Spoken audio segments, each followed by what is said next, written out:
Greetings, guys, gals, non-binary pals, and all of you other creepy cryptids out there. Welcome to Scrubhaus Video Club Live. It's Sunday, and that's what we're doing. My name is Glowcat, but you can call me Audrey because we're friends, and with us, as always, is... Skunk Rocker. I have family visiting right now. It's very weird. Oh. Well. Yeah. So don't be alarmed. If a small child suddenly runs in here and gives me a hug dressed as Pikachu, that's just my step nephew. All right. I'll keep that in mind. So we are talking about underrated actors today. Yep. We're gonna have a discussion of underrated actors and the underrated actings that they do. For all transparency, I came up with this idea, and then afterwards, just like every time I thought of an actor, I was like, are they really underrated? Are they? I don't think so. And I was having trouble thinking of it. I know Audrey can think of a bunch. There's a bunch of actors and that Audrey could think of that are underrated. But I think a lot of the ones that I would think of as being underrated would be on would be ones that Audrey would want to bring up. Maybe. I mean, I'm thinking. That's what I'm thinking. I'm thinking of a lot of the.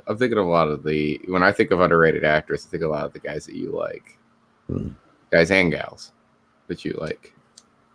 Sure. Yeah.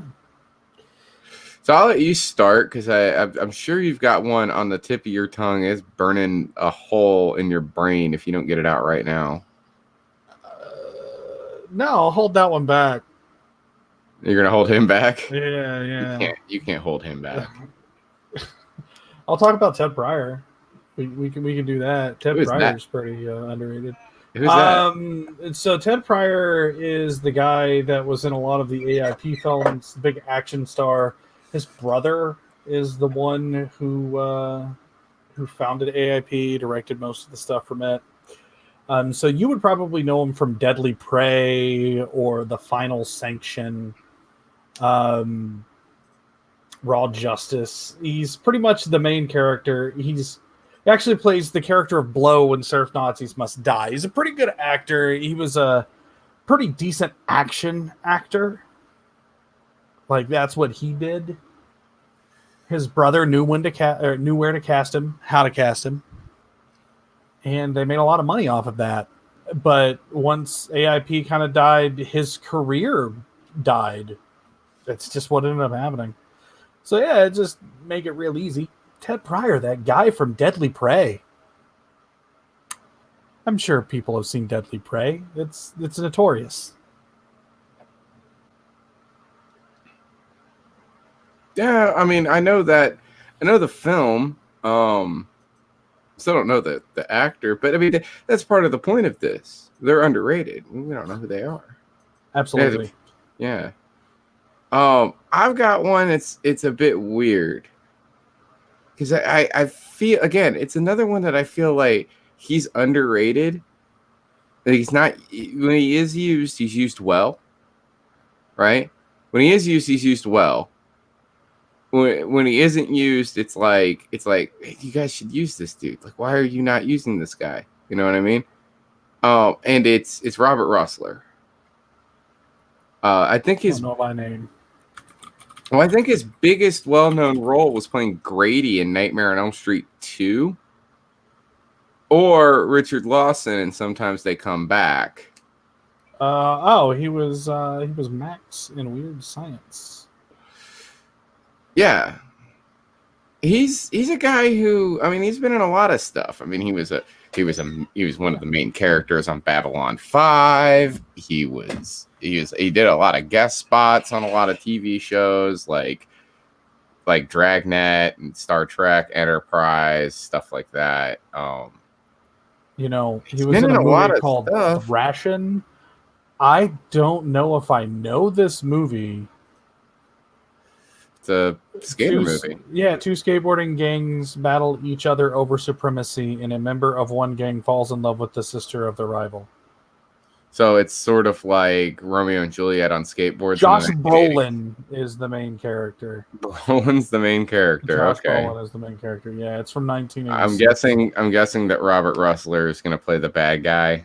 His name is Tommy Hook. I think he might be the other gang. Yeah, he might be in the other gang. It sounds with a name like that. Yeah. Yep, he's the leader of the other gang.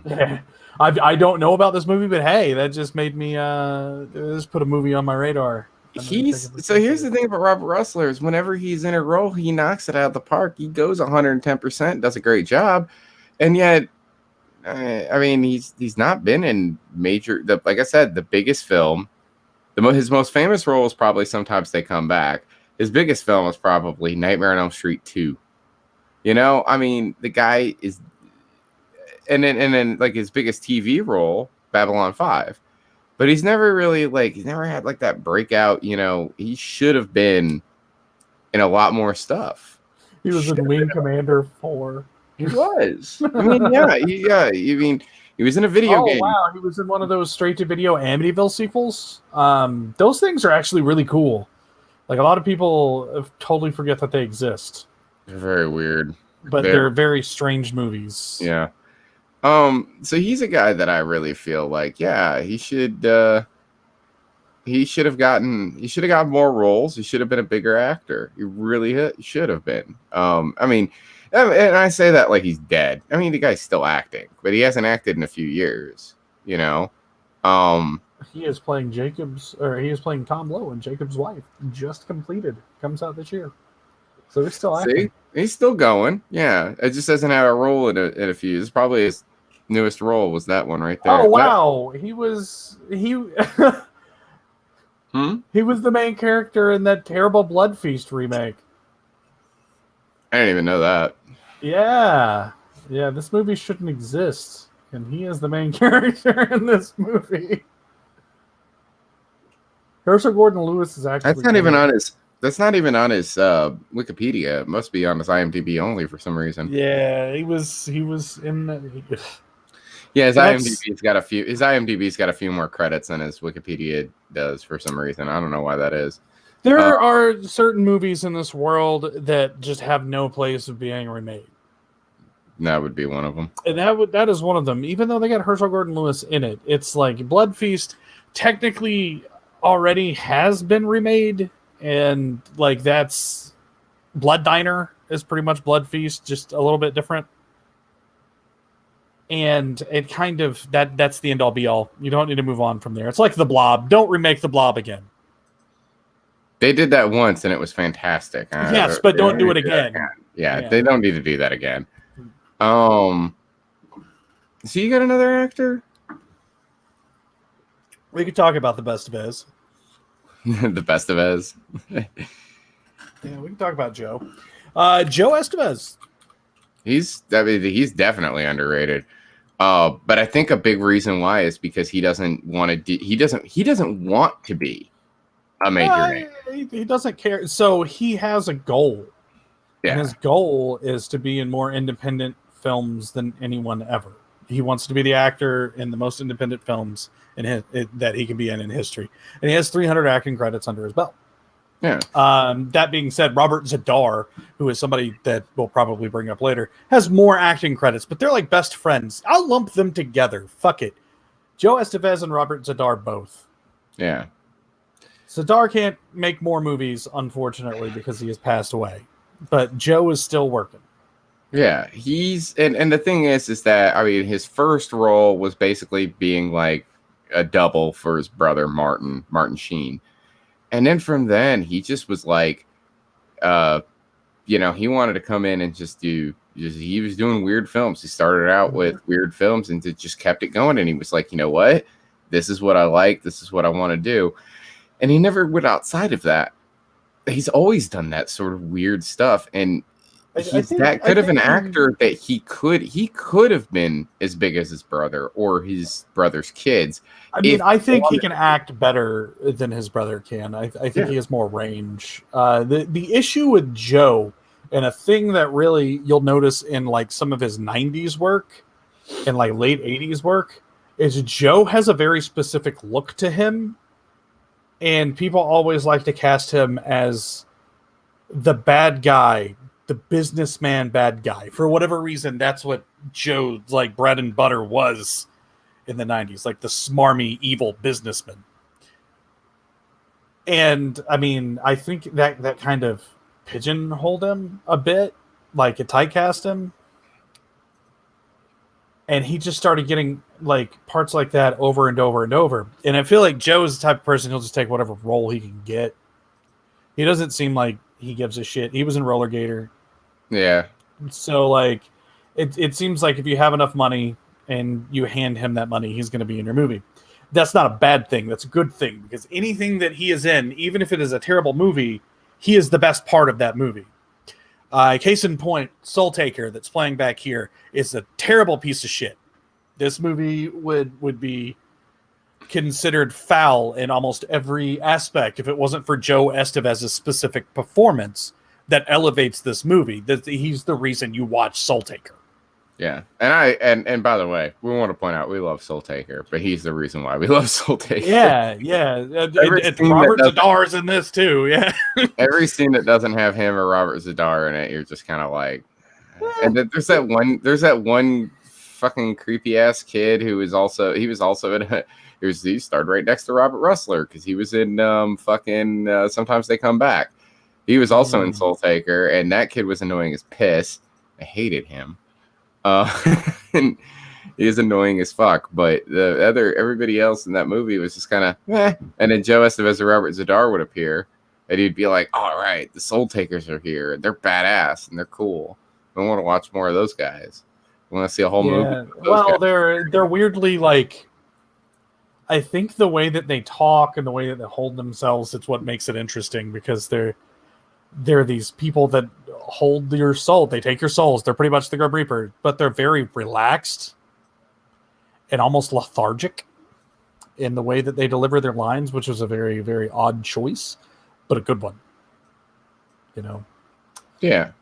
So enough about carrying on about Soul Taker. I mean, Joe Estevez, we're doing a great disservice. He did other stuff too. I mean, he did like Werewolf and of course the fucking Rollerblade 7. Yeah, he's been in the Rollerblade. He's been in almost every Donald G. Jackson film that Donald G. Jackson could shove him in. He put him in there. I want to point out that when we watched that movie, the only person we gave two shits about in that film was Joe Estevez. No, that's incorrect. I absolutely gave a shit about William Smith. Oh yeah, that's right. William Smith is in that. I forgot he was. Scott Shaw was something else as well. I think that's going to be a point here that I will absolutely say. If you've not seen the Rollerblade 7, I don't know how easy it is to watch nowadays. I've not looked into that. We got it through a specific source. Don't want to go into that. Let's just say if you have to seek it out, it's worth the journey. Find the Rollerblade 7 and give it a watch. The first one. Yeah, well, the first cut, I guess, because technically there's the Rollerblade 7, there's a sequel to it, there's also the Legend of the Rollerblade 7, and just the Rollerblade 7. You want the one that's just the Rollerblade 7. Yeah.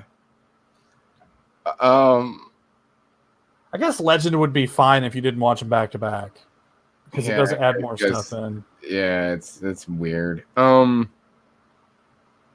yeah, that's Joe Estevez for you. The best of those. I do like Emilio, but I mean. Oh, did you hear that they are going to be making a sequel to Young Guns? And everyone is coming back, including Emilio.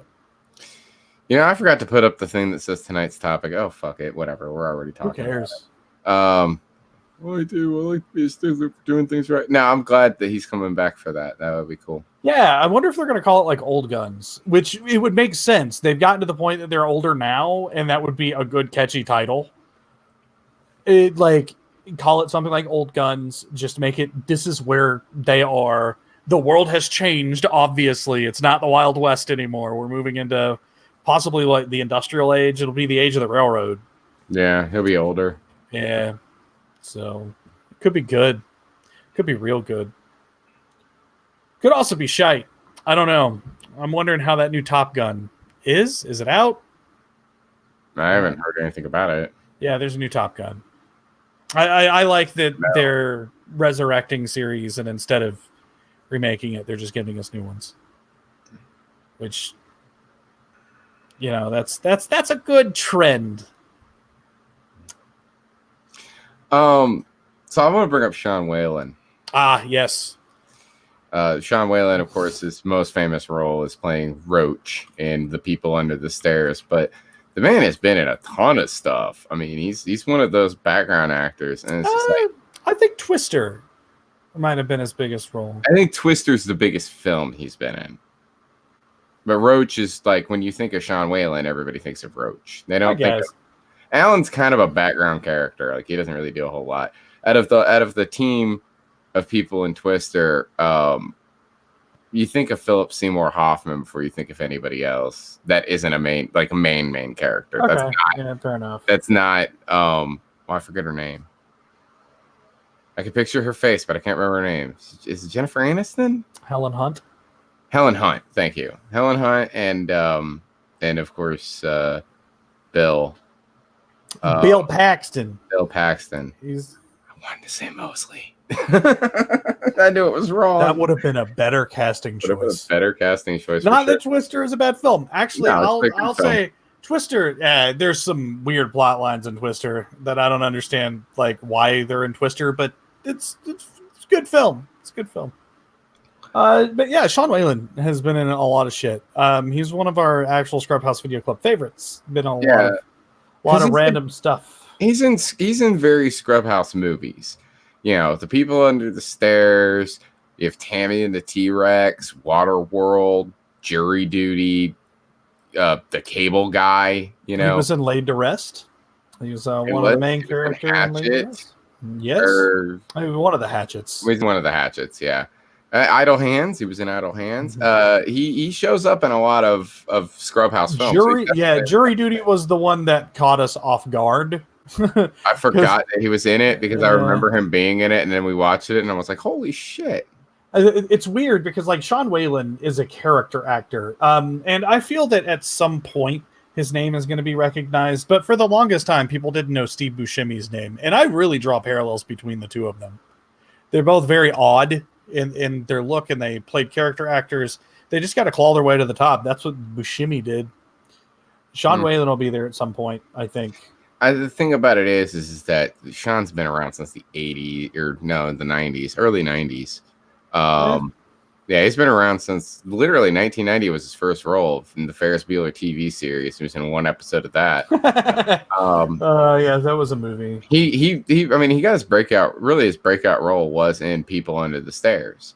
And ever since then, he's been knocking them out. Batman Returns, Revenge of the Nerds 3. You know, that actually makes me wonder which one of those shot first. What? Batman Returns or The People Under the Stairs? People Under the Stairs. It came out first, but that doesn't mean it was shot first. Oh, that's a good point. Batman Returns had a lot of special effects and shit. Batman Returns. Good question. But it went on from there. Like, he was in That Thing You Do, he was in Men in Black, he was in Suicide Kings. He's been in a lot of stuff. He's never really gotten the opportunity to be like a head role. He's always he's a character that speaks in most of the films that he's in and TV shows and stuff, but he's never a main character. He's always the closest he's been to a main character, I think, would be he was in People Under the Stairs. He was one of the main characters, and in Jury Duty, because he's the guy who's being framed for murder. And outside of that, again, he's usually a background character. Like when he was in That Thing You Do, he was just the heckler in the audience who made fun of the O'Neers. I just took a look into it, and Batman Returns was filmed in May of 1990 and ended up coming out in 92. So there was a lot of post-production behind it. People Under the Stairs was released in November of 1991, which doesn't seem like it would need that kind of post. And it seems like a role like that, going from Roach to just playing a paper boy in Batman Returns, that doesn't make much sense, because People Under the Stairs it wasn't expected to be a big film, but it did end up being a big film. Yeah. You got to remember that, like in all the stuff that he does, he's always just he's never a main character. He's always, and then in our films, the films that we like, he usually gets bigger roles in the schlocky independent stuff, in the kind of the self-referential stuff, because people recognize him from, oh yeah, let's get the guy from freaking Tammy and the T-Rex. Yeah, well, not Tammy and the T-Rex, but I mean, like from People Under the Stairs. Like if they want a guy, duty. Or Jury Duty. He was in, like, for example, Rob Zombie likes to cast him. Fuck! I forgot he was in Zombies Halloween 2. Yeah, he was also in 3 from Hell. In both films, he plays a dude that's on screen for about half a second before he gets murdered. So, but he's just such a good actor. I just really feel like, give Sean a chance, man. Give Sean a chance. If they ever Death House, nice. I've been meaning to watch Death House. Man, like I said, he's been in some big films. You know what? Hey, Twister might not have been the biggest role or biggest film he's ever been in, because I forgot he was in Men in Black. Yeah. So, who do you got up next? Who's your next person who gets looked over by? I've already brought him up, so let's just go ahead and talk about William Smith. William Smith. Yes, Smith. Not Will Smith. Yeah, William Smith. William Smith. Difference. I think the most mainstream film that William Smith has probably done would be a bunch of old Western stuff. Maybe Red Dawn might be the one that most people know him for. But William Smith was an actor's actor. He would essentially play the grizzled man. Typically a bad guy in a lot of the stuff that we watch, but William Smith is in almost everything. He's in Action USA. He's in the Rollerblade 7. God. He was in Any Which Way You Can. Mm-hmm. And you mentioned it earlier, Red Dawn. Yeah, he was one of the main played characters a Russian. in Red Dawn. Yeah. With him, he's one of the actors that, and I do believe that he has passed away, if I'm not mistaken. I'm not seeing a passed away notice here.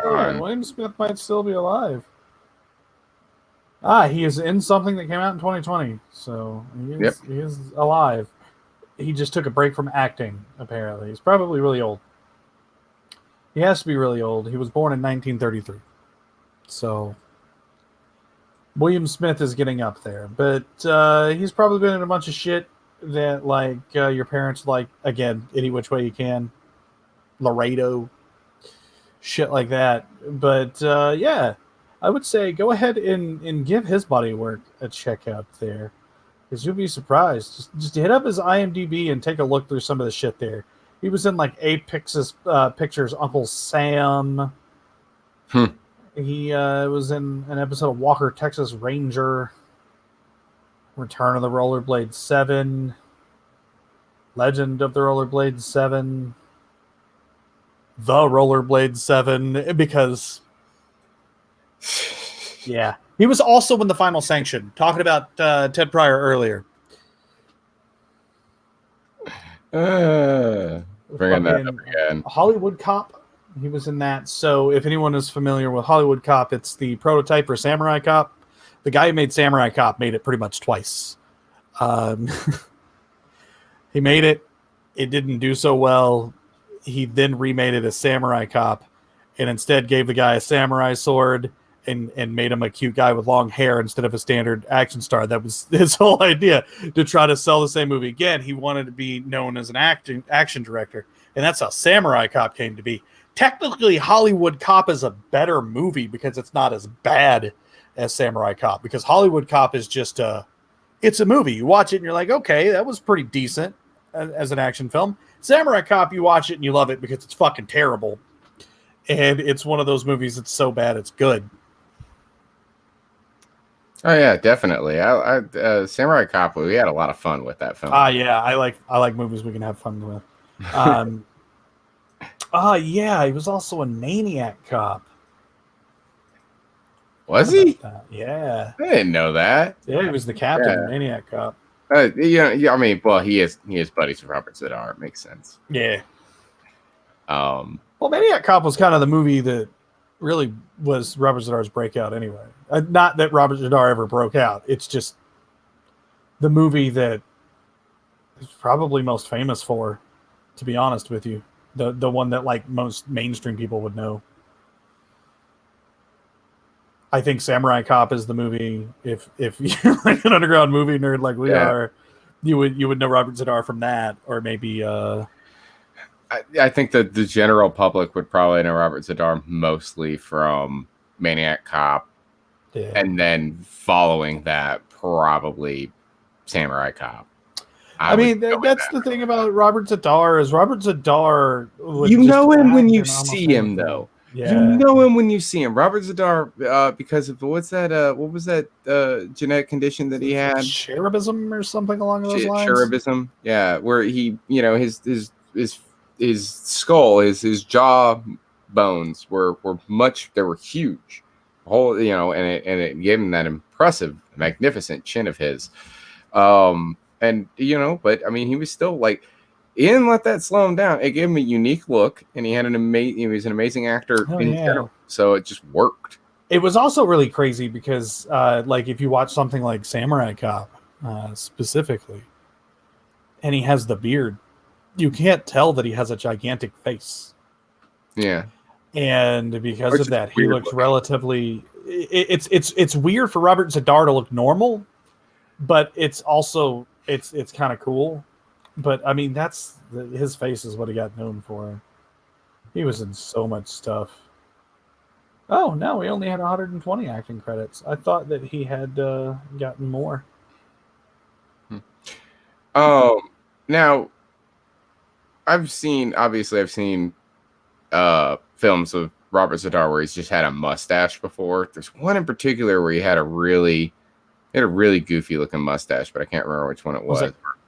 Maybe Killing American Style? I don't know. It's something we watched recently, I thought. Was it Frogtown? Might have been. Yeah. What's the mustache he had in Frogtown? And if you look at him when he's in Frogtown 2 with that mustache, he looks like the neighbor from Hello Neighbor. And it's just a shame that he passed away, because they could have cast him in that film, and if they made a movie of that, and it would have been amazing. Could you imagine him as the neighbor, like trying to kidnap the kid or whatever? I never played that game. I've just seen people play it online. I have no idea what it's about. This is a child trying to get snatched up or trying to prevent being snatched up by a neighbor while you explore his house, and he's all creepy and shit. Yeah, I know. Yeah. I'm gonna bring up a woman. We haven't talked about any actresses at all. Okay. So I'm gonna bring one up. I'm gonna bring up Jennifer Rubin. Yeah, of course you would. I'm not just bringing it up because when I was a kid, I had a crush on her.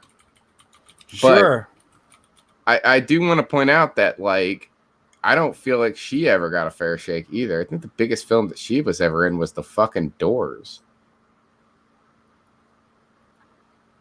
You know, the biopic. Yeah.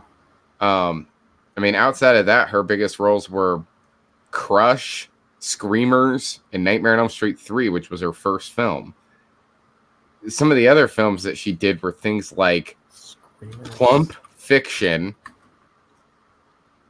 She did a TV movie called Drop Dead Gorgeous. I think I've seen Drop Dead Gorgeous. She was in fucking Bad Dreams.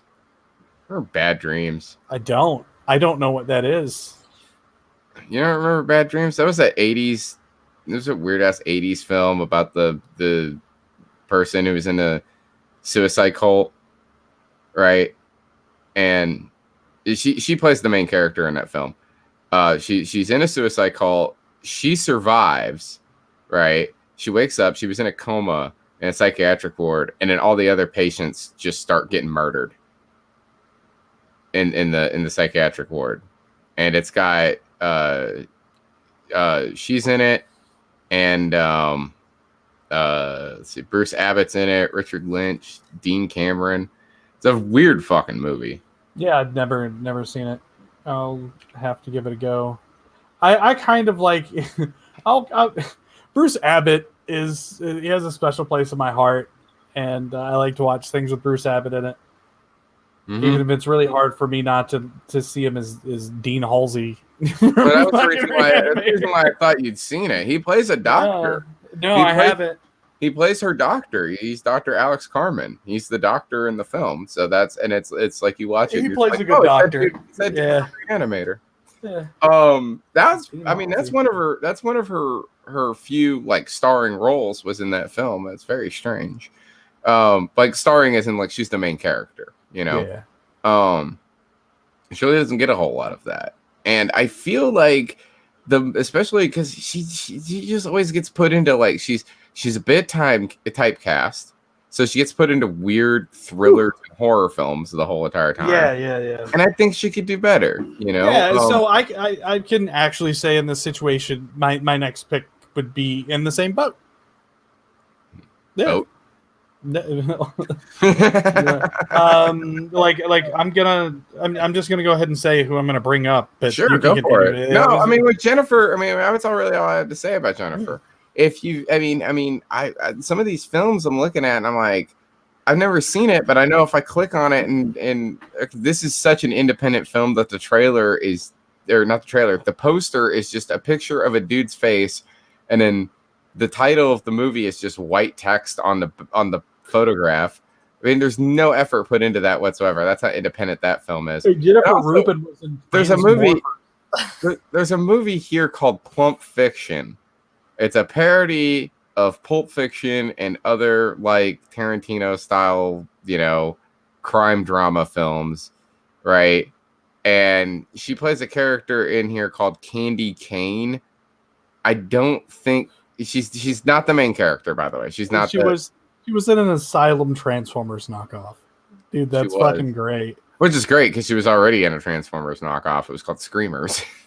Well, she was in Transmorphers: Fall of Man. Yeah. And it's like that has to be a fucking Asylum film. And I want to look at it, and it absolutely is. Transmorphers is definitely an Asylum film. I could have told you that. Yeah. She's been in a lot of weird, like, independent films and stuff like that. And I just felt like, I know she's not really acting a whole lot anymore. Her last acting credit was in 2014. I don't know what she's doing now. Maybe she's a producer or something. She produced a film that she starred in. Okay.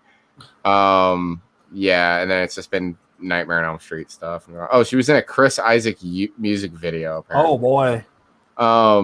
That's the sign of stardom. Yeah. I mean, it's just... I felt like she's an actress that could have been done so much more. She could have been in so much bigger films than she was. Yeah. I feel like the person whose career took off after Nightmare 3, Patricia Arquette, like, okay, Patricia Arquette makes sense for her to come out of that movie being a big star. All right, that's fine, right? But at the same exact time, like, I think Jennifer Rubin was the better. There's a young child behind me. Good night. This is Ezra, everybody. This is my step nephew. Bye, buddy. Bye. Have a good night. Just realized anybody. He is very sneaky. No, what was I saying? Oh, she's. I feel like Patricia Arquette. She came from the Arquette family. They're all actors. Yeah. It's obvious that she that was definitely what's the word I'm searching for? Nepotism? Is it nepotism for your family? Yes. Right? I feel Jennifer Rubin had the stronger acting performance in that film. Now, later on, Patricia Arquette would find her footing. She would become an amazing actress who could do some really good roles. But I really felt like Jennifer Rubin did get kind of snubbed. Yeah. Absolutely. I'm not going to bring up Joe Seeley, by the way, because he had an amazing career on the independent scene, doing exactly what he wanted to do. Yeah. It was like we were talking about with Joe Estevez. I feel like Joe Estevez should have been bigger in general. Joe Seeley, he wanted to go do like independent films and make puppets. Like he's doing exactly what he wants to do. He got exactly, and the films that he did do, where he did a lot of Native American roles and stuff like that because of his indigenous heritage. He rocked it. He's good. He's going. He did exactly what he wanted to do, and he's having fun doing it. So, but Jennifer Rubin, I felt like she should have been bigger. She should have been a bigger star, and I think the fact that her career really didn't take off after Nightmare 3, like I believe it should have. Yeah, we got her in Screamers, which was great. Everything else is kind of... I do want to see this film, though, that she produced. I want to bring that up real quick, because I've never seen it. Roadkill. She produced and starred in this film where apparently it says film student Alex and his roommate, art student Lars, meet a young woman named Blue, who's recently become a tenant in their building with a niche profession. She's a hired assassin. Jennifer Rubin plays Blue. She is first build. So this is like her pet project. So I kind of want to see it. So we'll have to put Roadkill on a back burner list for the future. All right, who are you bringing up next again? This one is going to go in line with what you were saying, and somebody brought up earlier. I'm going to bring up Caroline Williams. You know what? She is underrated. Yeah, she's the female Sean Whalen. Yeah, exactly. That was the thing. I wasn't going to say it in those words. But I was going to bring up the fact that, like, no, she's been that level of typecast to where that's all she does. Yeah, like Stretch and probably Ginny are the two that most people would know her as. People either love or hate Texas Chainsaw 2. If you hate Texas Chainsaw 2, you're the wrong place, because we love Texas Chainsaw 2 here. I will even go out on a limb and say that I enjoyed Texas Chainsaw 3. She's in that, so it's not off topic. And of course, Ginny. Yeah, I know. Ginny in Days of Thunder is probably the big Hollywood movie that people would know her from. That's her. That big or like Stepfather 2. I think the Stepfather franchise was a big deal when it came out. But yeah, was it? Yeah, I don't know. And she didn't even have too big of a role in Days of Thunder. She just happens to be in it. Yeah. But I mean, she has lived the life of underground star, I guess, is skating by, doing what she does best. She's super active on Instagram. She's a wonderful, wonderful person. That's the thing. She's great, but you can definitely tell that she's definitely in that typecast deal with her, because she did not Nightmare. She did Texas 2. She had a cameo in Texas 3. Mm-hmm. She went on she did a few other things, Days of Thunder. She was in Stepfather 2. Yeah, she was in Stepfather 2. Yeah, she did a little film called Leprechaun 3.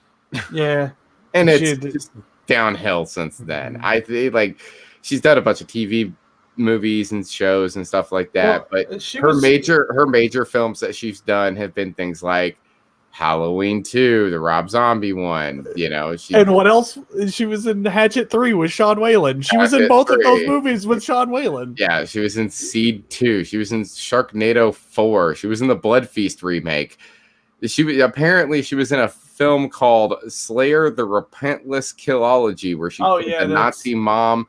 And it's apparently the Killology is it's like 3 short films put together. Yeah, I know that. She's in one of them, or she plays a character named Nazi Mom. I mean, that's the kind of level of stuff she's in, and she deserves so much better because she's such a good actress. I need to watch. You want to know how? It seems pretty good. I haven't. What movie? That 10 Minutes to Midnight looks pretty interesting. 10 Minutes to Midnight. I didn't look at that one. 10 Minutes to Midnight was bitten by a rabid bat. The late night radio host terrorizes her coworkers as she slowly transforms into a vampire. And she's the late night radio host. She's playing Stretch again. She's playing Stretch again. She's playing Amy Marlowe. Marlowe, really? That's a little on the nose, isn't it? Marlowe's a fucking vampire name. Anyway, Hell yeah, this looks like a good movie. I'm gonna have to check this out. his name was Coach Ferratu. No more of the silly vampire names, okay? If you want to hide among the humans, your name could be Bob Johnson. Right? Everybody's looking at me like I'm the asshole here. But no, that's not even my favorite piece of vampire medium, but it's pretty great. I do fucking want to see this too, because I mean, you look at her in the picture, that first shot from the trailer that they're showing on the IMDb, where she's sucking on that lollipop while staring at somebody amongst all that radio equipment. Looks awesome, and that poster is fucking rad. Yeah, and you know what makes that poster even more rad? I'm wearing 3D glasses, and I'm looking at it, and it just makes everything pop. I can imagine. It's pretty dope. She's front and center. She's clearly the main star. Oh yeah, she's definitely the main star. Because what else has this person done? Anything worth a damn? Nope. We would know nothing that he had come out with. So I want to see this film. Yeah, you too. So that's homework. Oh, Tucci's in it too, as well, or Tucci. I don't know, but how do you pronounce his name? I don't know who he is. Oh yeah, yeah. Hold up, Nicholas Tucci. You do know who he is. Probably Tucci. Tucci. I don't know. Oh, it's fucking Felix from Your Next. Yeah, let's say I know who that is. Your Next. He was in a Channel Zero short. Yeah, he was in a Channel Zero episode. He was in. He's in a bunch of shit. Yeah, I just didn't know his name. I guess maybe he's underrated. I don't know. He's not. He's not. No offense to him. He's a great actor. Don't get me wrong. He's not underrated. He's exactly where he belongs.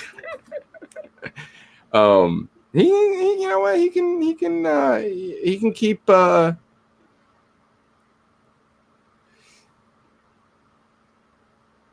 is going on in the comments? They're talking about weird shit over there. The one with the car crash and the ghost dudes. That we were talking about Soul Taker.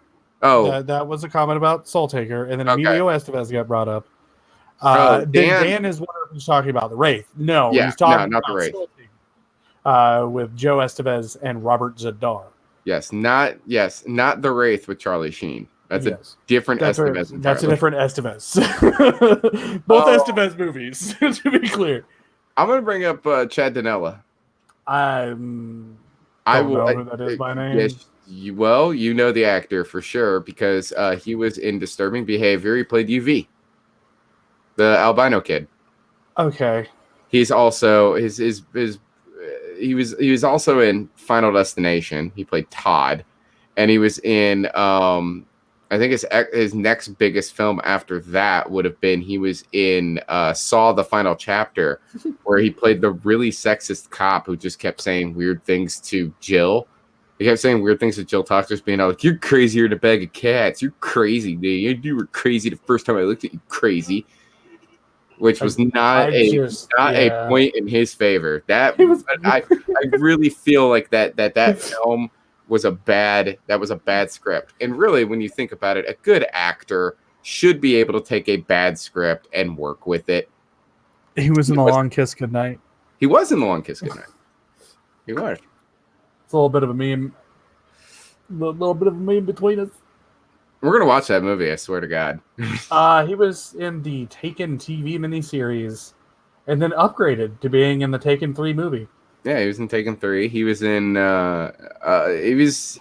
he's got a starring role in a TV show right now that's on the air called Blind Spot, which I've never seen. Apparently he plays a guy named Jake Keaton, the Calm Man. I don't know. I've never seen it. I don't know what it could be. I've never seen it because I mean, he's not in a. That's the thing is like he's not in a lot of films. When he is in a film, again, he's not really the main character. He's usually back. He's very Sean Whalen-esque, but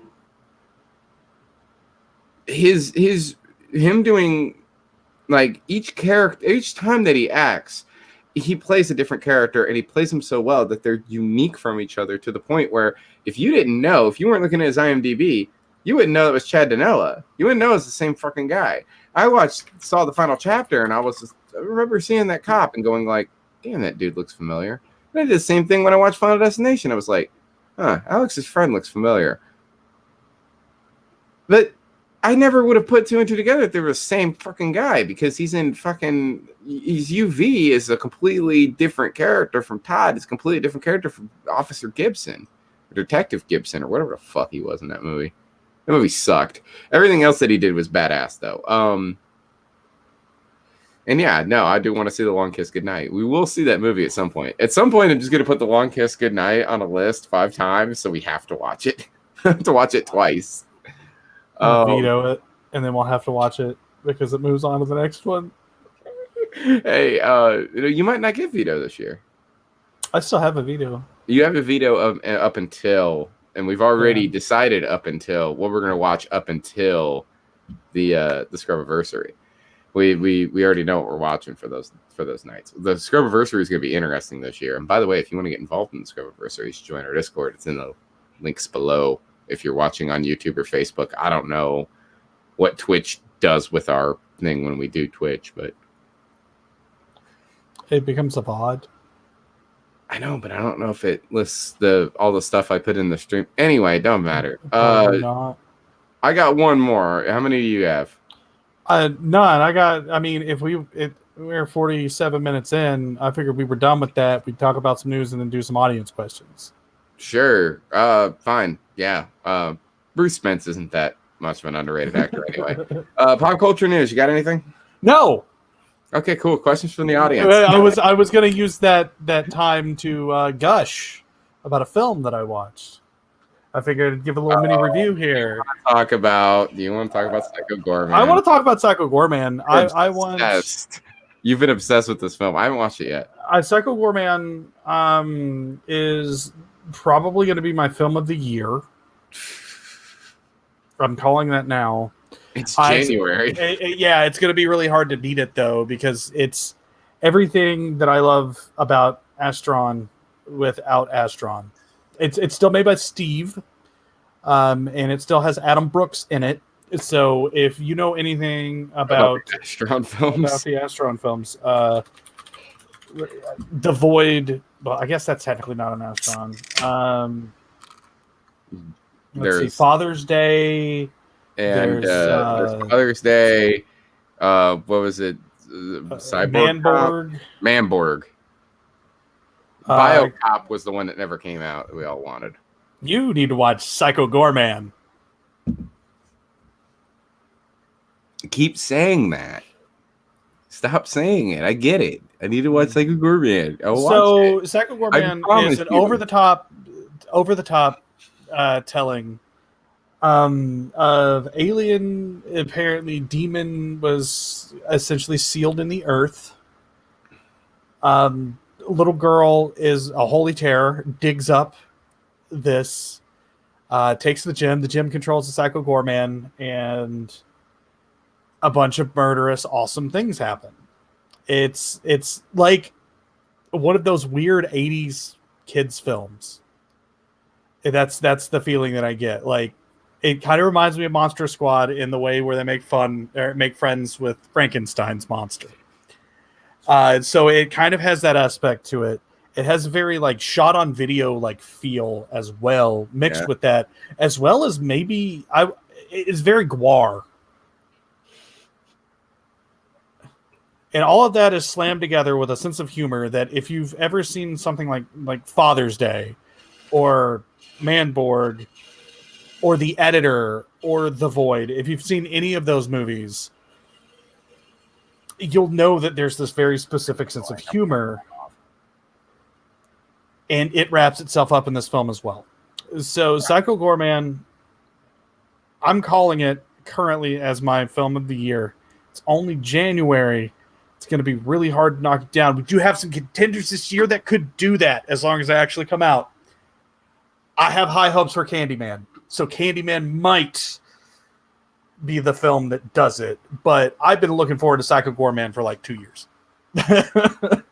and it's out. And yeah, I absolutely, it's worth checking out right now. It's not free streaming anywhere at the moment, but you can rent it from any place.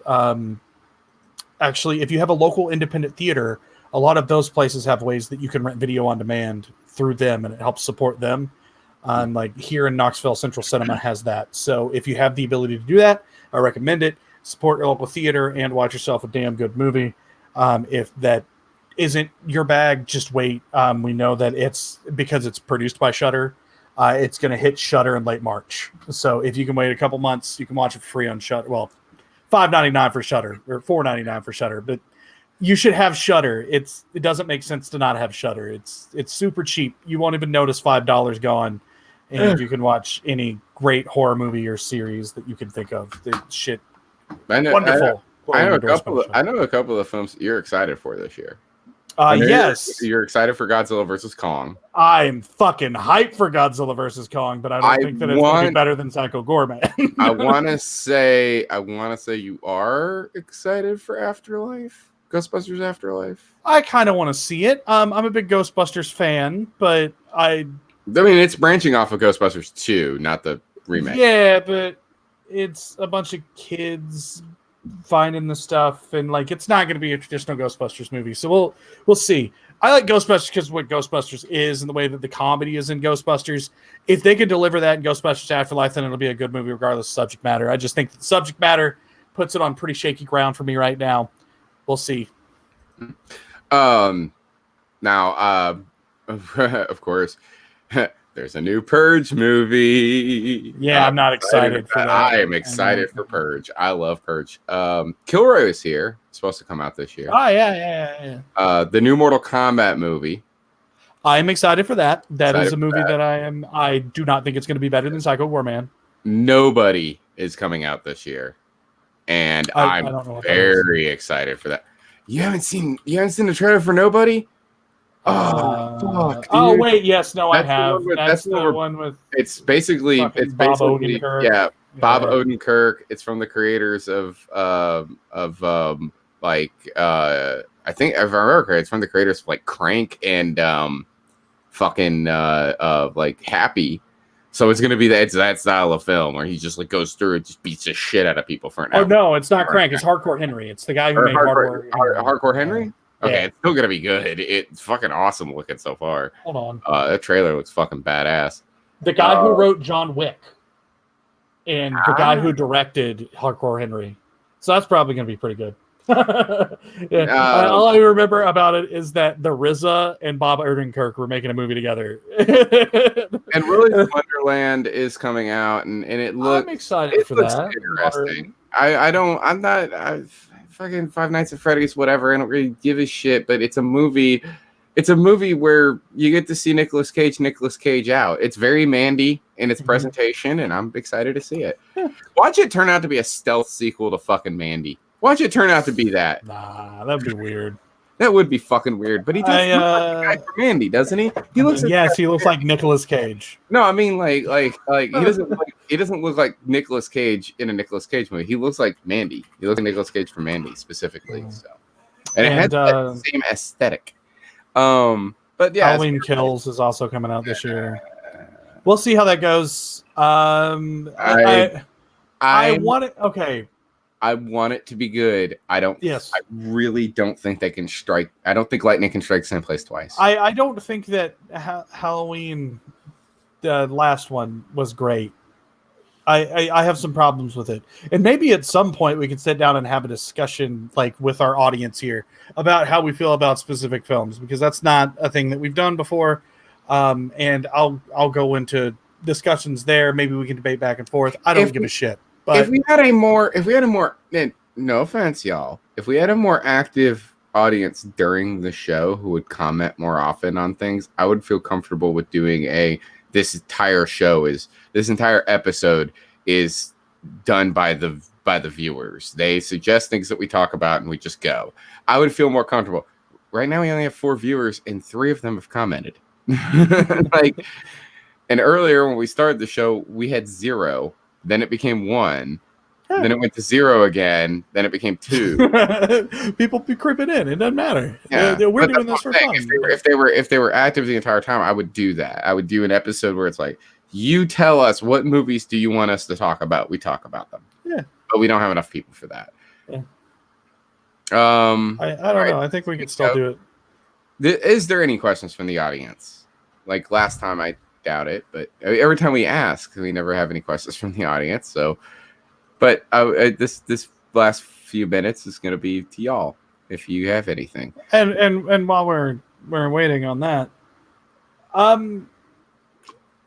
yeah. So, John Carpenter is coming out with that new album, and that music video is absolutely amazing. I quite enjoy what John Carpenter is doing. I'm glad that he's composing again. I would like him to go outside of that as well, and go back to doing. I want him to go back to doing composing for films and stuff, not just his own shit though. I want him to do other people's shit because he's that good. Hey, you. Fucking Steven Kostansky is making a movie. Fucking John Carpenter, do the score. That would be awesome. I want to point out, by the way, that you mentioned that, and I wanted to talk about. We have a question actually. What movie has the most Sheen Estevez family members in it? I don't know. Together too. You have to remember they're in the movie together. I'm not going to count Apocalypse Now. That's probably actually it though. Because even Joe is in Apocalypse Now. Joe is but it's just Joe and Martin. I don't think is Charlie in it. No, he's not. It's just Joe and Martin. Emilio and Joe have worked together. I don't know. I know. I mean, you got shit like Men at Work that has like Hot Shots, Emilio Estevez. Hot Shots, possibly. I don't know. I actually couldn't say in that situation. I don't know. I do apologize, but I will do some research, and I will come back to you with that answer because I am now curious as well. Yeah, I don't know either. It would be nice if we could just put like, is there a way to? I don't know.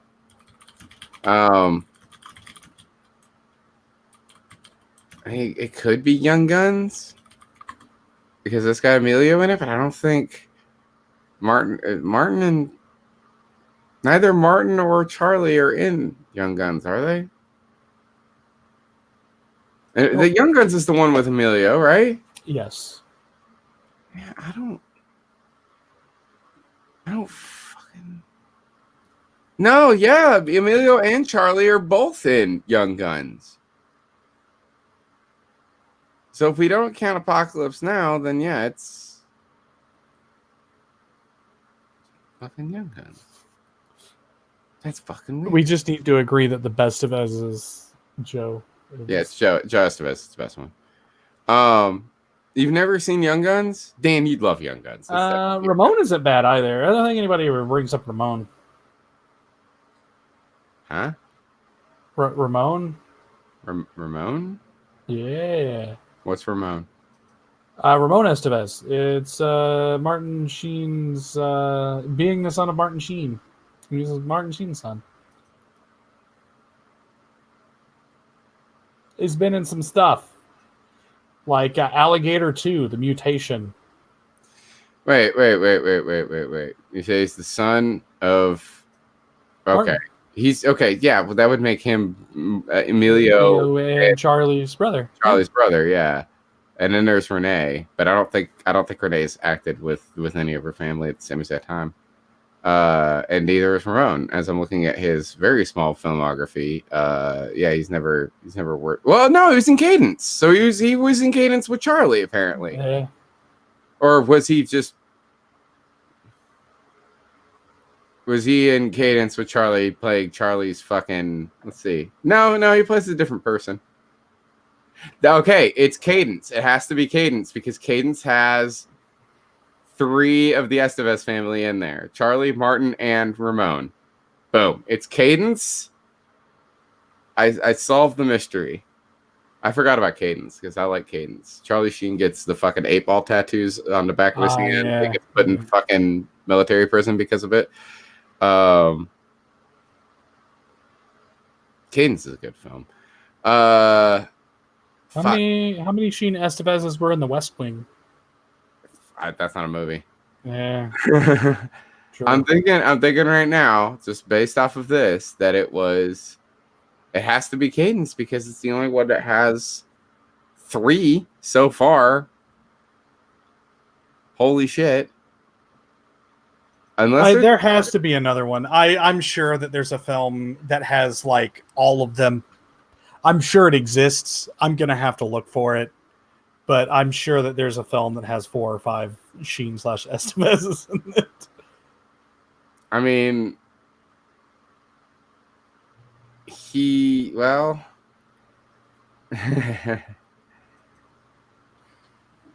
Emilio and Ramon were both in a film called This Is Now. That was then This Is Now. They were both in that. But oh shit. Yeah, so Ramon, Martin, Charlie. That's Cadence. Yeah, hold on. There needs to be an easier way of doing this. Well, the problem is that they have different last names. So it makes it harder. I mean, I guess it's probably that right now, but I'm going to do some more digging.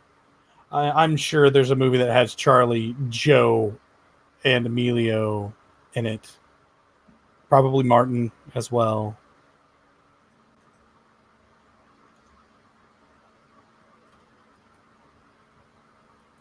I don't know. We're over time.